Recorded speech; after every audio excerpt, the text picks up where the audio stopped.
অনেকে প্রশ্ন করেন যে শীতকালে আমরা গাছের পরিচর্যা করব কিভাবে? তো আজকে একটা শর্ট ভিডিওতে দেখিয়ে দিব। দেখেন শীতকালের আগেই কিন্তু বর্ষাকাল যায়।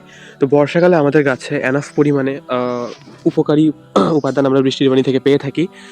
আর এনাফ পরিমাণে নাইট্রোজেন অর্থাৎ যেটা ইউরিয়ার বা ডিএপির মূল উপাদান সেটা পেয়ে থাকে। তো আমাদের ইউরিয়া বা নাইট্রোজেন বা ডিএপি এগুলোর কোনোটারই প্রয়োজন নাই।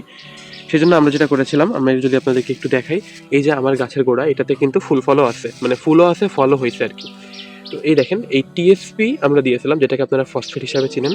হালকা একটু পটাশ দিয়েছিলাম এবং একটু ১ চামচ মতো জিপসাম দিয়েছিলাম। ১ চামচ জিপসাম, ১ চামচ টিএসপি আর হচ্ছে ১/২ চামচ মতো পটাশ আমরা প্রত্যেকটা বড় গাছে দিয়েছিলাম।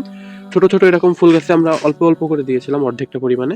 আর এই গাছে যেটা তো বললামই, এইটা করেছিলাম এবং যেহেতু বর্ষা উপকারের সাথে, সাথে প্রচুর পরিমাণে ফাঙ্গাস বা ব্যাকটেরিয়া এগুলো নিয়ে আসে।